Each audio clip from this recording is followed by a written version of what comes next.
On poursuit notre table des communications avec Martine Saint-Victor et Louis Aucoin. Vous les avez vus et entendus. Ces attaques personnelles du président américain Donald Trump contre Justin Trudeau à la suite du G7, il l'avait traité de malhonnête, de faible. Eh bien, savez-vous, ça fait remonter la cote de popularité du premier ministre.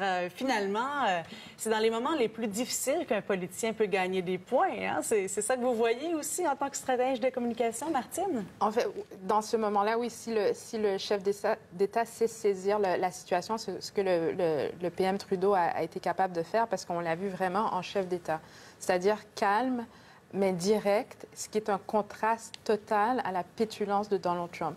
Donc, c'était une chance pour lui de montrer qu'il y avait une manière de gérer les choses et comment la gérer, justement. Donc, c'est possible de gagner des points, mais tout dépend de comment on gère ça, Louis. Oui, bien, c'est ça. Bien, c'est un peu Laurel et Hardy, hein, parce que quand le politicien qui insulte, là, j'ai vu un maire cette semaine faire ça, on a vu des chefs de parti faire ça, insulter les gens, bien, il se place dans la position de faire valoir, parce qu'après ça, c'est assez simple quand même de bien paraître à côté de ce genre de personnage. Donc, ça, c'est une première chose. Mais moi, je prends un peu de perspective par rapport à Justin Trudeau, parce que quand il s'est simplement présenté pour être élu comme député, on a dit, écoutez, est-ce qu'il est assez bon? C'est un contenant, pas de contenu. On a dit ça jusqu'à récemment. T'sais. Même chose quand il était chef du Parti libéral. On a dit les chaussures sont trop grandes pour lui. Après, il est devenu premier ministre. Alors, il est premier ministre en probation depuis un bout de temps, puis on attend qu'il fasse une gaffe. Et on applaudit moins les bons coups, on cherche la gaffe. Et la gaffe, elle a fini par venir quand même.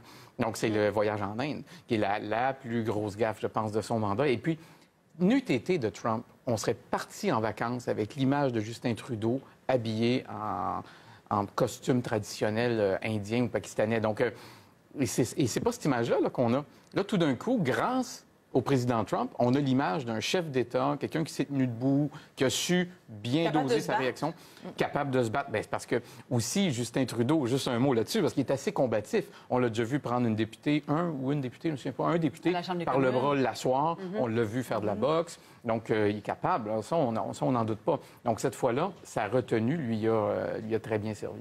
Contre les États-Unis, c'est rare quand même hein, qu'on a à se défendre de la sorte comme premier ministre. On va regarder ensemble un des tableaux des sondages Anger Street, justement, concernant la cote de popularité de Justin Trudeau. Vous voyez là qu'il est, en juin 2018, à 52 % Par rapport à mars, c'est vraiment un bond de 12 Martine. Oui, mais en fait aussi, ce qui s'est passé, c'est que le fait que l'opposition aussi l'appuie, Justin Trudeau, dans sa réponse à Trump. Avec cette motion. Oui, alors cette image d'unité est rassurante.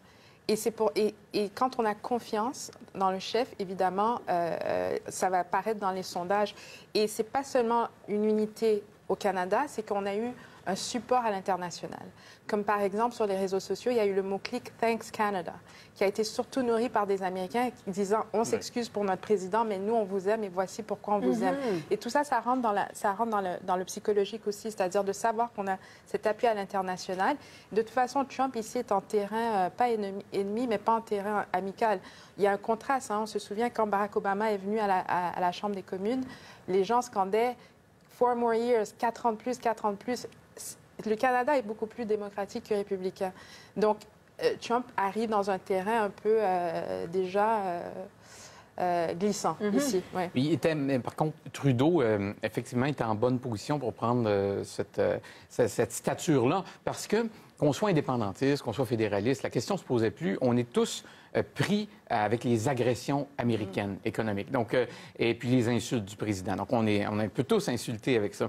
Donc, c'est pour ça que Trudeau, ça lui donne une stature qui dépasse là, les querelles politiques. Puis ça, il en a bien profité, il faut le dire. Oui. Et l'autre chose, c'est qu'un bond de 12 points comme ça, c'est extraordinaire, surtout après le voyage désastreux, le fiasco de son voyage en Inde. Donc, oui, moi, vous dites que c'est extraordinaire. C'est extraordinaire, oui, mais c'est quand même assez rapide. Et je me dis, Justin Trudeau est en élection l'année prochaine, peut-être il devrait engager le président Trump pour lui donner un coup de main, puis l'insulter un peu plus souvent, puis peut-être gagner encore plus de points. Oui, mais je pense par contre que d'ici là, ce qui va être surveillé, ce sont les résultats des négociations avec les États-Unis. Parce que ça aussi, ça peut jouer là, fort sur sa réputation. Bien sûr. Bien, au moins, on saura qu'il est arrivé, qu'il avait une stature forte, qu'il était... Bien, d'ailleurs, il a perdu quelques plumes là, avec la question de la gestion de l'offre, où il dit une chose, on voit que ses négociateurs négocient autre chose. Donc, vous avez parfaitement raison qu'on s'en va vers... quand on monte comme ça de 12 points, bien, on a une possibilité de descendre aussi. Donc ça, et ça va arriver peut-être pas par ses gestes à lui. Donc, il faudra voir. Mais il y en a quand même du temps qui va s'écouler. Ces négociations-là vont jouer dans la prochaine élection. Ça, c'est d'été. Oui, les résultats qui vont être importants. Bien, merci d'avoir participé à notre table des coms ce matin. Merci. Merci bien. Au revoir. Merci.